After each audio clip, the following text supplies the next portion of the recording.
Yeah, welcome everyone.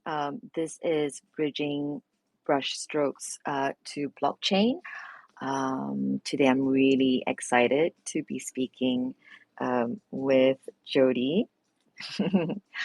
So, if you don't know, Jodi's a British artist who trained as a designer with over 20 years of experience creating and showcasing her art across Europe, Japan, Egypt, America, and Singapore, and extensively throughout the UK. She specializes in resin and acrylic art. The Princess Trust aided Jodi by funding and mentoring her through her transition into becoming a professional artist, selling her work to trade and public. Jodi was one of the first artists to self-publish and hand-embellish digital prints. She works closely with key trade manufacturers like Epson, Canon, Innova, Adobe, Wacom, and De La Rowney. Yes. So yeah, I'd love to encourage everyone to please share out the space so that more people can come and enjoy the conversation. And if you don't know how to do that, it's by going to that bottom right corner of your screen and click that chat bubble and repost. Um, yeah, thanks a lot, guys. So cool. Let's start. So Jodi, I think we'll bounce around a little in this conversation, but let's start off with how you came to NFTs. Yeah, how I came to NFTs. So during lockdown, I was doing some virtual exhibitions, working with a company in Belgium for the EU. And he was the one that actually told me about it. So we'd obviously been discussing 3D and modeling, and he knew all about my work. And he suddenly rang me up one day. He said, "You need to look into NFTs." So I thought, oh, that sounds exciting. So I did. And that was about 2.5 years ago now. So we've been in the space quite a while. But I've still sort of been thinking about how to do NFTs the way that I think they should be, rather than just a JPEG. Mm-hmm. Because I've got so many JPEGs, I'm thinking I can't possibly just do JPEGs on their own. Yeah. So, but what is it about NFTs that really drew you in and kept you in the space? For me, it was authenticity. So you can actually put on the blockchain forever the fact that you have created this piece of work.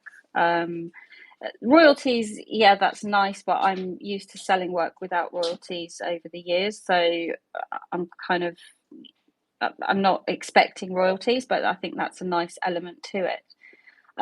But yeah, for me, it's mainly the authenticity, and also it's another market to be able to sell your work in. From a traditional background, I've been selling in galleries and shops and exhibitions and things. So it's yet another avenue, which really appealed during lockdown as well, because obviously galleries Yeah. were shut. So Yeah, yeah. definitely. And so, were there any key moments throughout your NFT journey that's maybe made an impact on you that shaped you in the space? I think when I first came into the space, I was like everyone, really excited, really enthusiastic, thinking, and then everyone started saying, "Oh, you need to do this. You need to be on OpenSea. Then you needed to get an invite to Foundation," and that it was so confusing at first. So Mm, I spent a lot of time in spaces just listening, lurking in the background and trying to take on board what people were saying. And one of those things was obviously that was when all the Bored Apes came out, and there was an application to apply to be to create derivative mm-hmm. female apes from someone's actual apes that they owned. And they applied to the BAYC for a community grant. And that took quite a few months. And when it was finally awarded, I was one of the accepted artists. So I became part of a community of creatives quite early on, which was great because I think a lot of artists become quite isolated and insular. So to be able to bounce ideas off creatives and be part of that collective was amazing. And feeling a bit of the buzz when a collection sells out in like 10 half an hour, I think it was. It was absolutely Wow. crazy. So That's that was a mental. really key moment for me. Yeah. Um, so and Cool. that was 2 years ago now. Yeah. Yeah, what was it um wait, hang on. It was the female bored apes, right? Like I'm just It trying was an to independent project, independent from the Bored Ape Yacht Club and from Yuga. right.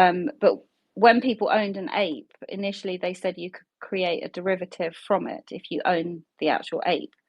Yeah, I So she remember used that. her apes as models, which was a Nice. really cool idea. So we had to use, pick which ape we wanted to use and then stick with the certain traits like the pink hair or the clothes and so on. And it was very much sort of to be able to create female characters because the BAYC is very male dominated. So Hmm. that was the idea behind it. It was cool. Amazing. Amazing that you like you're with that community, right? Um Yeah, it's great. And that connected me with people who'd been in the space longer, who'd been very successful, and things like that. So that was really good key time, I think. Awesome. So maybe let's just jump back a little and talk about your creative practice a little bit more. Um, so you express in all kinds of medium, right? How do you start making art, and why do you make art? I just suddenly get a feeling that I need to create something. So if I'm in the mode of painting at the time, I will create painting. So I'll go to my cabin. I've got this feeling. I put music on, make a cup of tea, get into a zone, and then just start. Um, I don't really think about what I'm necessarily going to create. I just start. So I put paint on canvas and then I watch as it develops and see what develops and follow that. It's a bit weird, but that's the way I work. But then other times I might be creating something digitally because I'll have seen something and been inspired to create a little character and animate it or something. And I think each type of art that I do gives me different feelings of. I mean, animating a little character when you first see it come to life, it's like a birth moment. And when you finally look at a piece and you think, yes, I finished, which is the key to abstract, is knowing when to stop. Hmm. But that's usually the moment that you sort of feel kind of like, wow, yeah, I've just created that. Do you kind of like work on different mediums at the same time, or Um, just one medium at a time? So if you're painting, you're just painting, so you don't you know, do something else, like do another piece of art at the oh, same time. sometimes I'll work on two or three pieces at a time if I'm working on a lot of layers. So if I've mixed sand, for example, with the paint, I need to leave that a day or two to fully dry out. And then I'll go back to the piece and add more layers. And I tend not to work computer and paint because when I paint, I get it everywhere, and it's not. I don't really want it over on my Mac. It literally goes everywhere. So yeah, I Awesome. tend not to mix. So You'll be like, no, my keyboard. yeah, exactly. And I use gold powder sometimes as well, so that would really play havoc inside the Oh, system. yep, definitely. So and you were kind of saying that, you get into the studio, you put some music on and have your tea. So is that like a ritual for you? Um, yeah, maybe because I love tea and I find it's a good way to relax and taking it when you go in the studio and you can smell the paint and the canvas and you just sort of sit there and contemplate and different light will affect the way that your mood goes as well. If it's really sunny, you might be feeling more vibrant. Um, so yeah, and again, the music will set my mood as well, which can vary from classic right through to rock. It just depends again what mood I'm in. I'll put music on, and then that will lead me, sort of thing. Amazing. Can you tell us a little bit more about the Princess Trust? Yeah, I trained as a graphic designer and worked in industry for 12 years. The last full-time job that I was doing at the time was designing cigarette packaging for Rothmans. And I developed RSI in my hand from using a computer for 8 hours a day. So after some, visits with the occupational health, I ended up having a couple of months off work. So I started painting. And then I went back to work and decided that, I couldn't really do the job anymore. And they had to sever my contracts. They had to pay me a year's salary to leave. Um, and during that time, I salaried myself and I thought, what shall I do? I really want to be an artist. So I went to a local enterprise agency and they said, you're the right sort of age. You could apply to the Prince's Trust for funding. So what the Prince's Trust would do is they would give you a soft loan that's repaid back over so many years. You get a business mentor as well, but you also have to match the funding with your bank. So they'll only do half. But that was great because I wanted funding so that I could do an international exhibition that we have in this country. So I applied. I had to do a business full business plan with a full trading forecast for a year, and I got accepted, which was great. So that really catapulted me into being professional. And at the same time, with the business mentor, I was really lucky to be assigned the senior vice president of Costco Europe. That's what he was at the time. So Oh, I actually had wow. I know, it was amazing. I used to go and meet him once a month, and he said, "Oh, you've got access if you need to talk to any accountants or any different departments. Just come in, talk to anyone." It was absolutely amazing experience. Oh, So wow. Do they still have that? The the Prince's Trust, yeah, they're still going strong. Yeah, mm-hmm. Oh, and I mean, cool. they'll even they'll do something even as basic as buying somebody a bicycle so that they can travel to work. Oh, wow. They actually do a lot of good. It's a very, very good charity in this country, and it's for 18 to 30-year-olds. So So we're not eligible. no, it's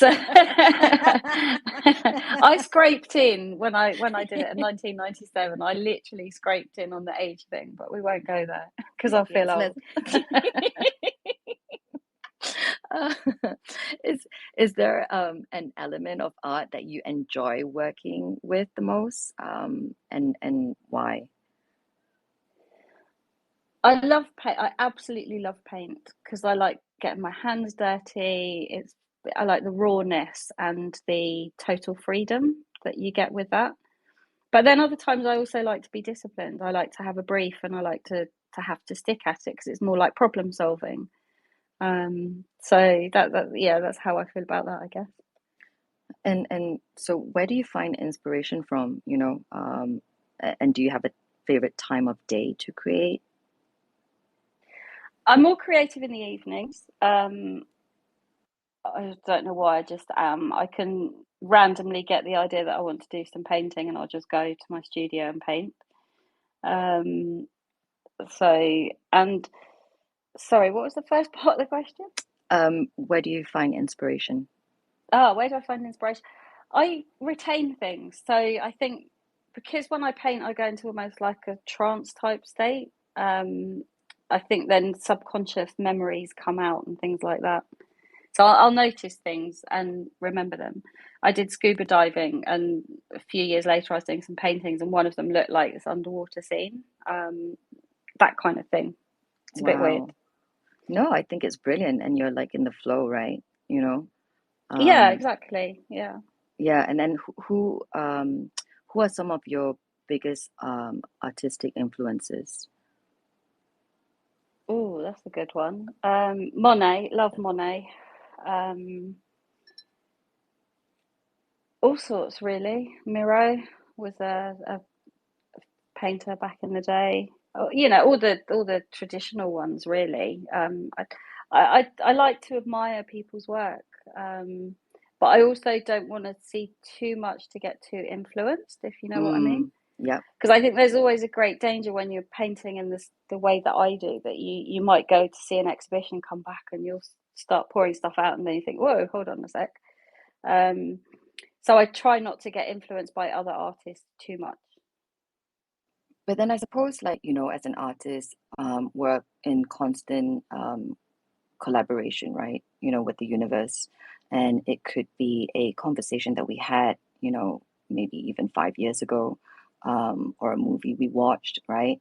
So yeah, but I get you, in not wanting to be too influenced, because it can come out um, on the canvas, and then you're like, huh. Absolutely, yeah.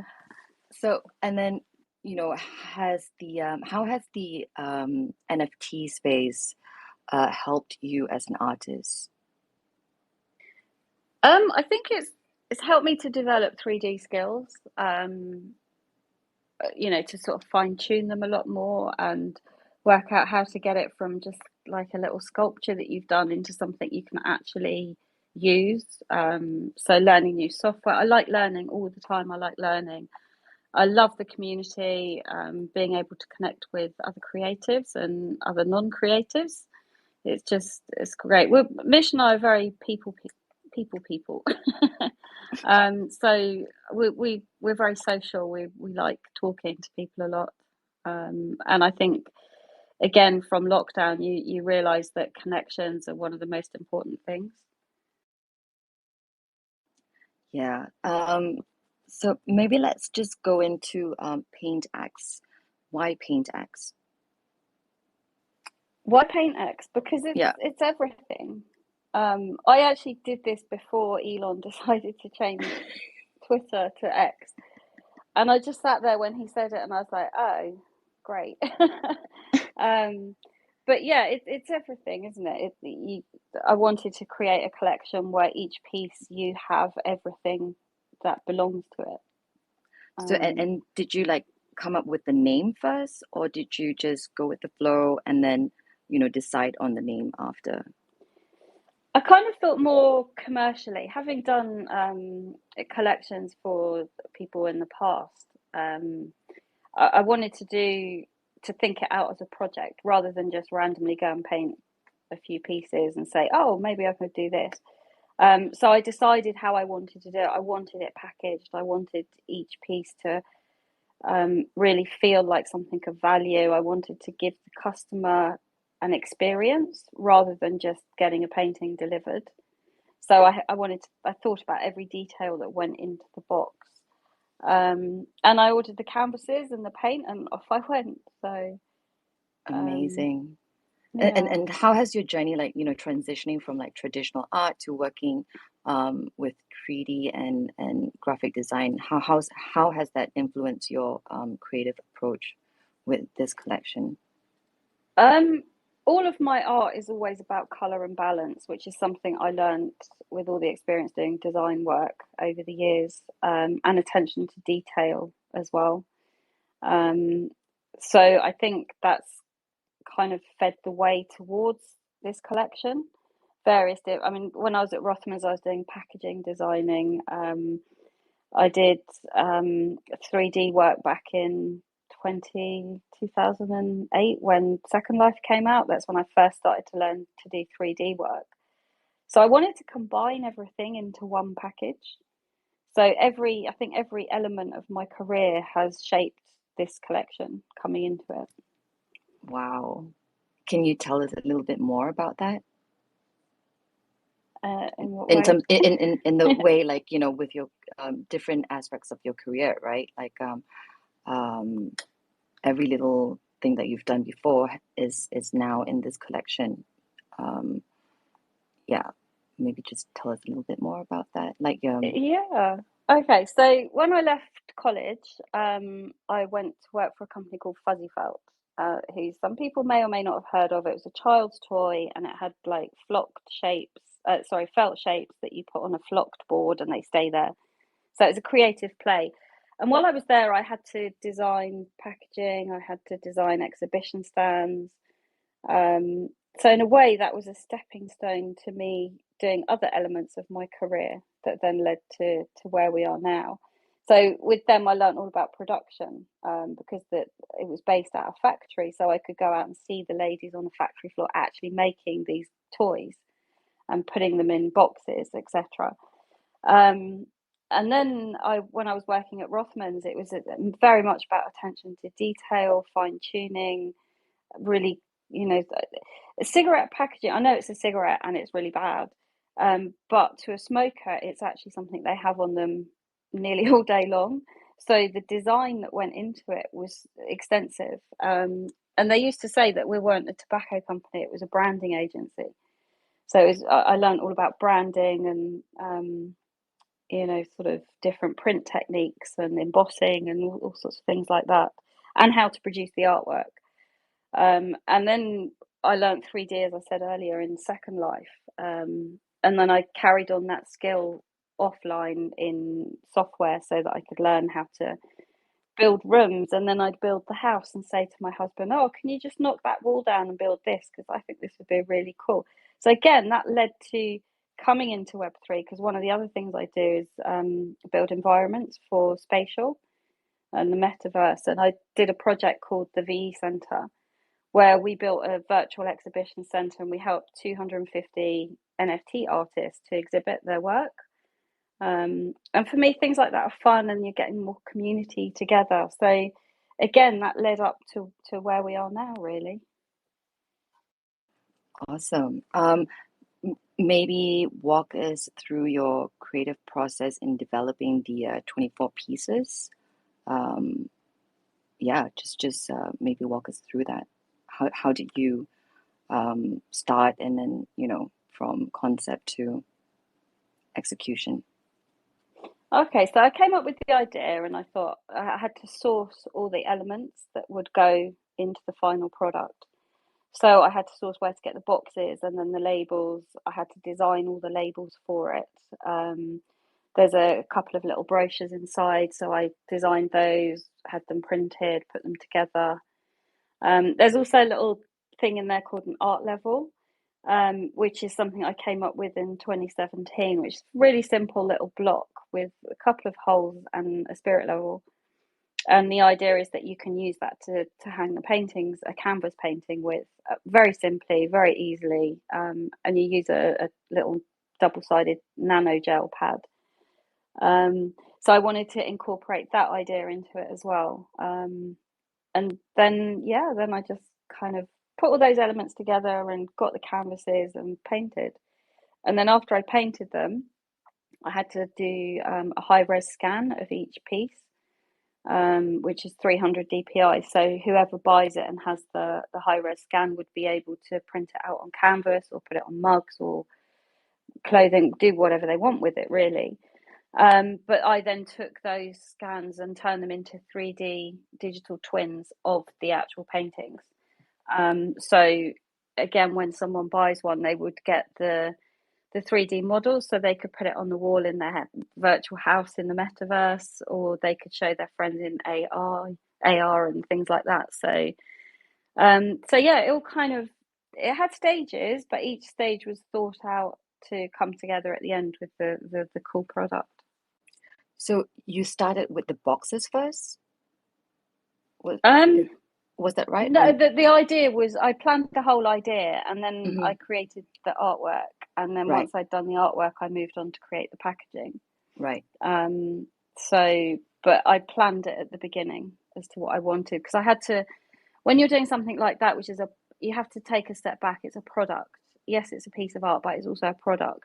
So you have to be able to source the elements to go together. So if you've got a 30 by 30 canvas, you need a box that will take a 30 by 30 canvas. So there wouldn't be any point me doing it 40 by 40 if I then found I couldn't buy in the boxes. Do you see what I mean? So that's Yeah. why it kind of, each element had to be planned at the beginning and then put together. Yeah, I think it's a really great experience, right? And the inclusion of the white gloves as well. It's a really nice Yeah, touch. that again, the minute you put on a pair of white gloves to touch something, you feel it's valuable. It's Mm-hmm. added value, really, and experience as well, as I said earlier. Because I think in real life, if you go to buy a piece of art, you might go into a gallery, you might go to a private view and meet the artist, or you might go to the artist studio. And in those situations, you're having an experience. Whereas, as I say, if you buy a print from Amazon, it arrives in a brown box, that's it. There's no interaction or engaging with it, not really.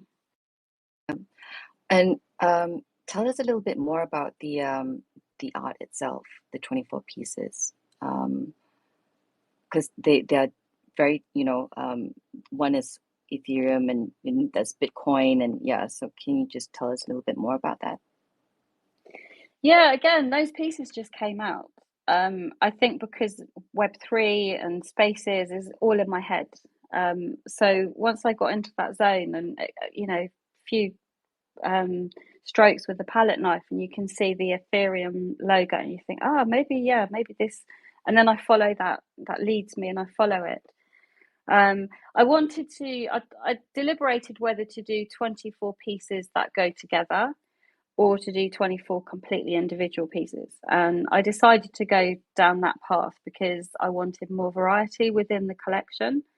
Um, it would have been very easy to just do 24 pieces that would go together. So I thought it'd be more challenging to come up with 24 completely individual pieces.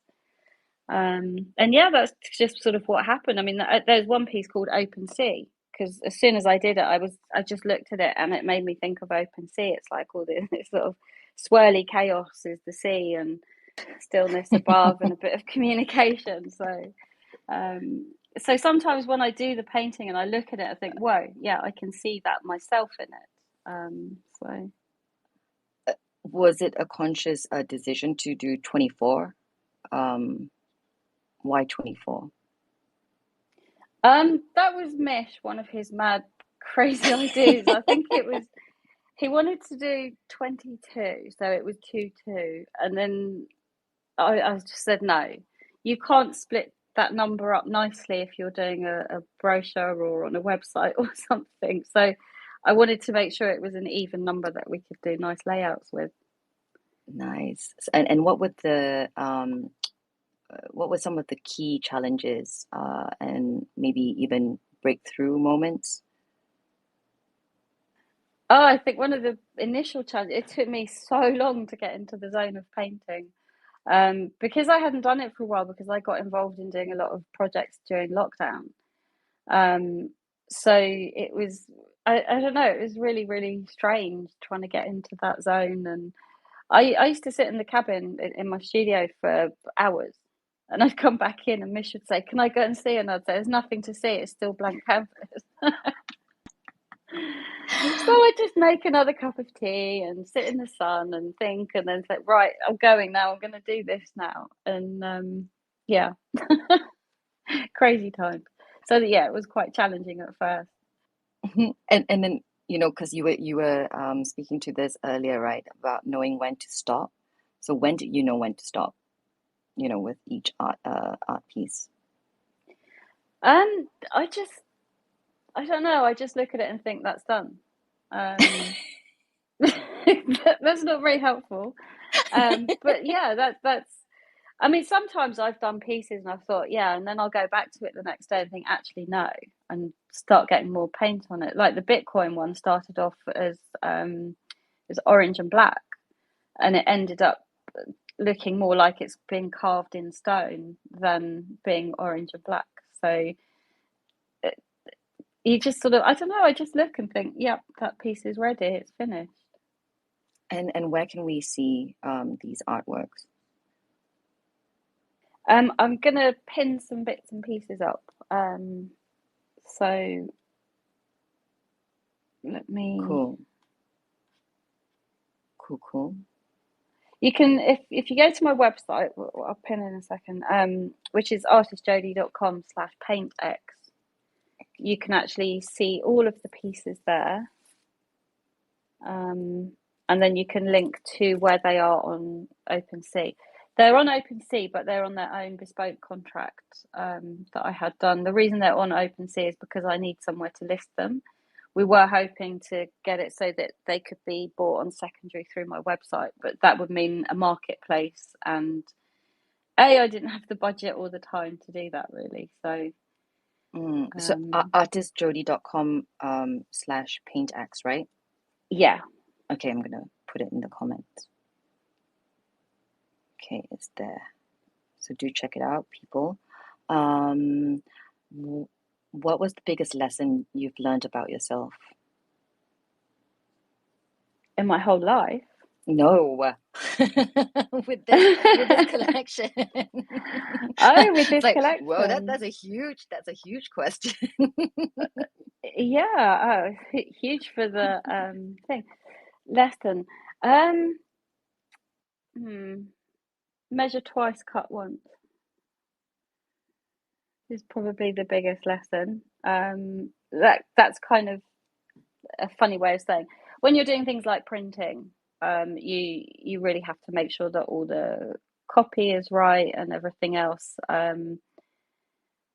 And if you're ordering things, they have to be done to precision and things like that. So, I mean, everything was fine on this project. That's something I've learned in the past.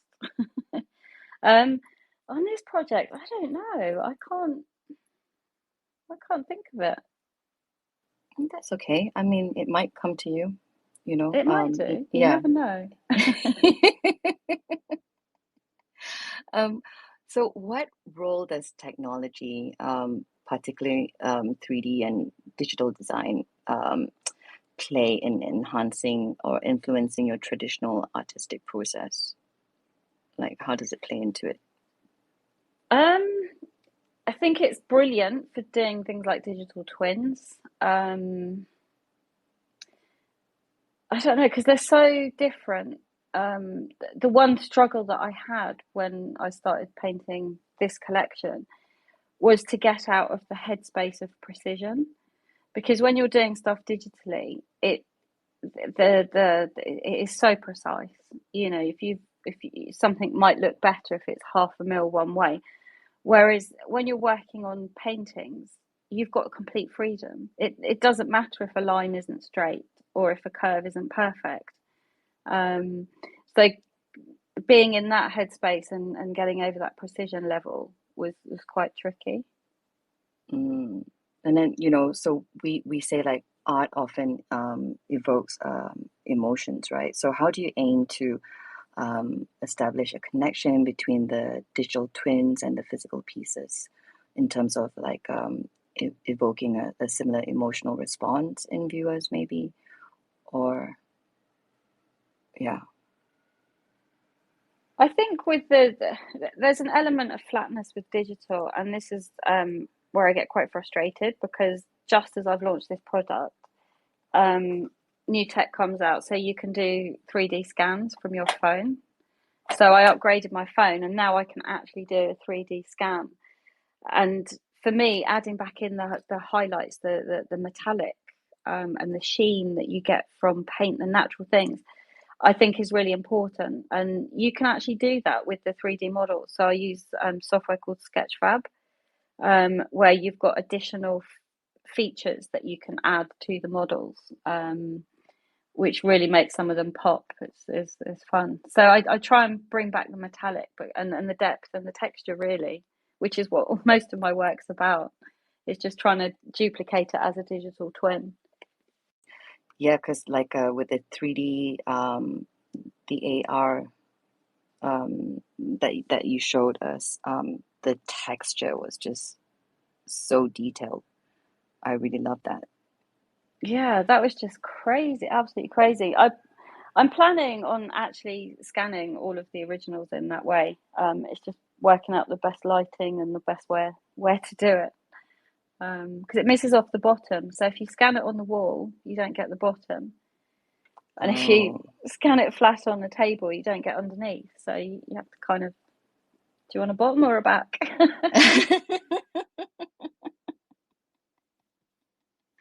Um, is there anyone that you'd love to collaborate with but haven't, and yeah, any artists or any technologists?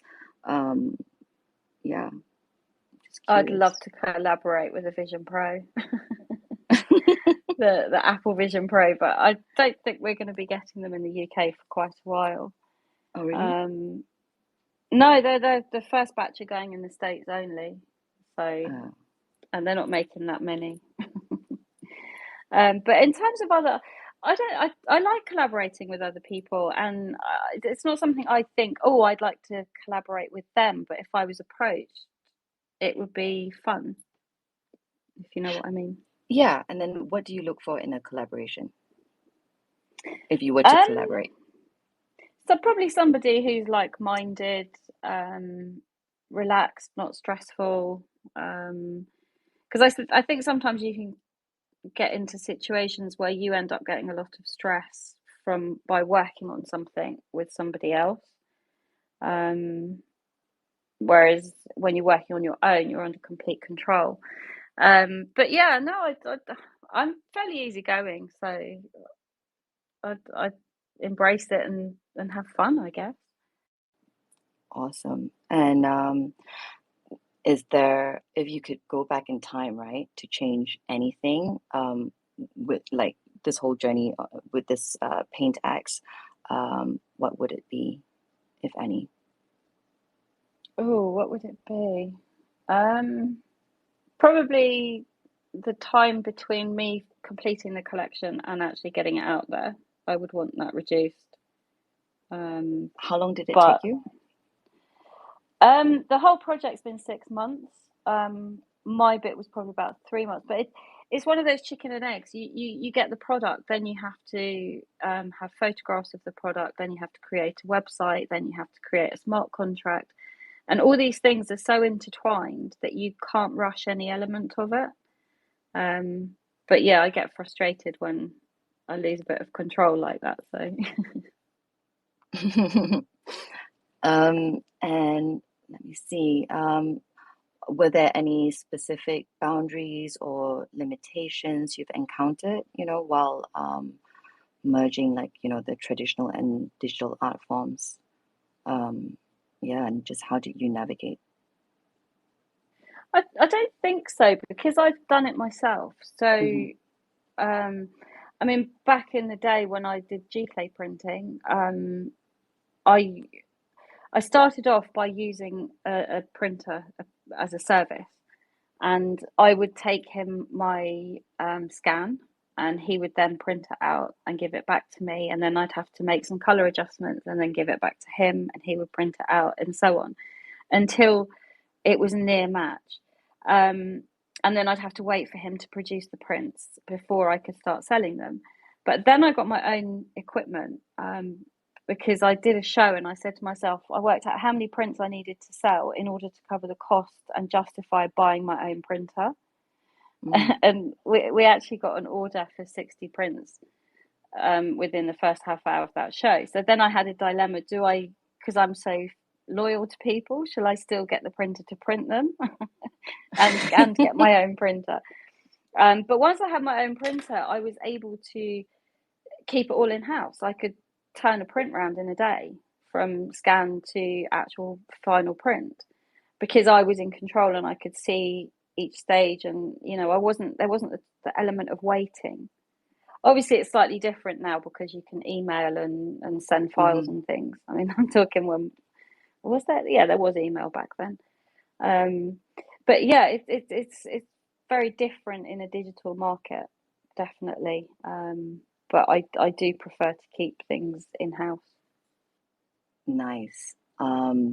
Do you have a favorite piece from your collection and why? Um, okay, I really like one called Blockchain because I love the really deep textures on it. I mean, I like them all.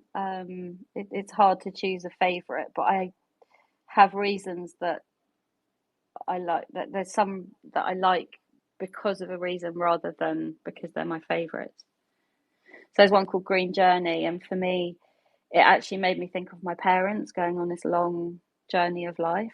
Um, so that's one piece I really like. Um, Then Blush of Humanity, it's pink, it's vibrant, and there's a lot of texture. And then the pearlescent comes out at you as you change the light. So it's yeah, each one has a piece of my heart almost. Oh, that's so cool. Um, and I guess looking ahead, what excites you most um, about the space, the Web3 and also the art world, right? Yeah, I guess in Web3, I think one thing that excites me the most is that we're still so early. And to be able to see how this is all going to grow over the next so many years, I think is a very privileged and exciting position to be in. Oh, we'll see. Maybe I'm wrong. Maybe it won't be, but I think it's I think it's, you know, it's an exciting time to be alive and have this access to all of this. And also, how's tech going to move on? You know, the 3D Yeah. stuff. I mean, 3 years ago in lockdown, I built my own virtual studio and turned it into a 360 tour. It's on my website, and to be able to do that and create that, it's like I created my own little digital doll's house. And here we are, only a few years later, and you can take your mobile phone and you can scan a 3D object, and it's there, and it's mind blowing. You know, where is this going to go? And when we've got the Vision Pros of the future, and you know, AR superimposed on our reality, it's just so exciting. Yeah, it really is. I mean, it's definitely like what you said. It's a exciting time to be alive. Um, um, what's your philosophy in life? I don't know if I've really got one. I just live each day and try and be happy. There you Um, go. That's your yeah. philosophy. Okay. Okay, that'll be my philosophy. There you go. Um, yeah, I just want to check if I've maybe missed anything out that you want to mention, or to take us, to a different direction, maybe. No, I'm happy. I'm happy you're asking me questions because I'm rubbish at just saying things on I my know. own. Anyone that comes into our spaces will know that I'm the shy one in the corner. But ask me Uh, and I'm happy. and like just a couple of random questions, right? Name a song that makes you happy. Oh, name a song. Mm-hmm. Oh, I can't think on the spot like that. Because there's so many that make me happy. Well, Um, okay. Can you can name a few? oh, I don't know.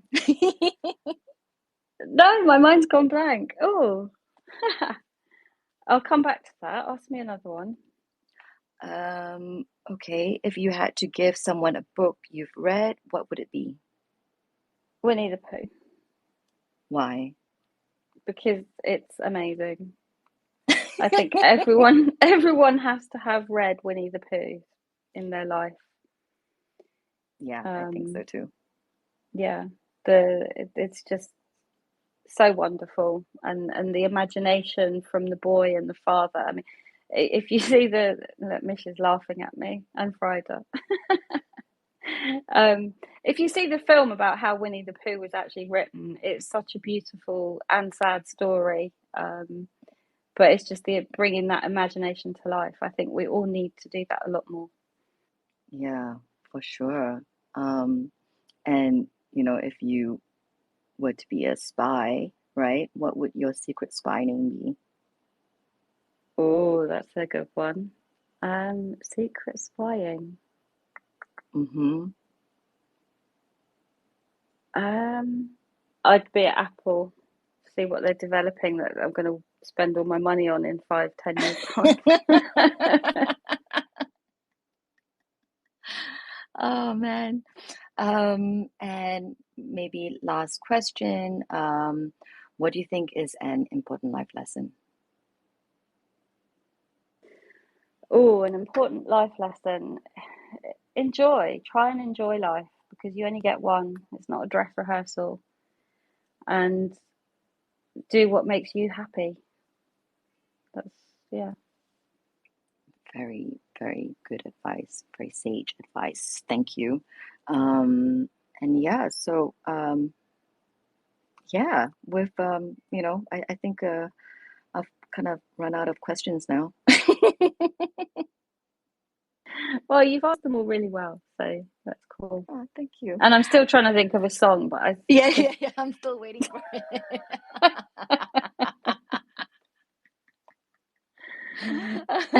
You'll text me like, tomorrow. It's like, right. That's the Yeah, I song. will. Yeah, either that or I'll play it in a space later. I'll say, "Hey, go, Lianna." Any final thoughts before we wind down and close the space? No, just thank you so much for taking your time to interview me. It's been really lovely. Oh, Really thank lovely. you. Really appreciate it. Uh, I love hearing, your creative process, and and I'm looking forward to hearing about the song that makes you happy. Yep, I Hint, hint. will. I will definitely get on that. Cool. Thank you so much, Jody, for, taking the time to be here with me. And yeah, wish you every success with this collection. And everyone, please do show Jody some love, give her a follow if you're not following her already, and maybe just repost some of her work as well. Yeah, thanks everyone for being here as well. I appreciate you. And with that, I'm gonna close out this space. You don't have to go home, but you can't stay here. Till the next time, stay curious, stay motivated and innovative, and most of all, stay human and be kind. Thanks, guys. Thanks, Lianna.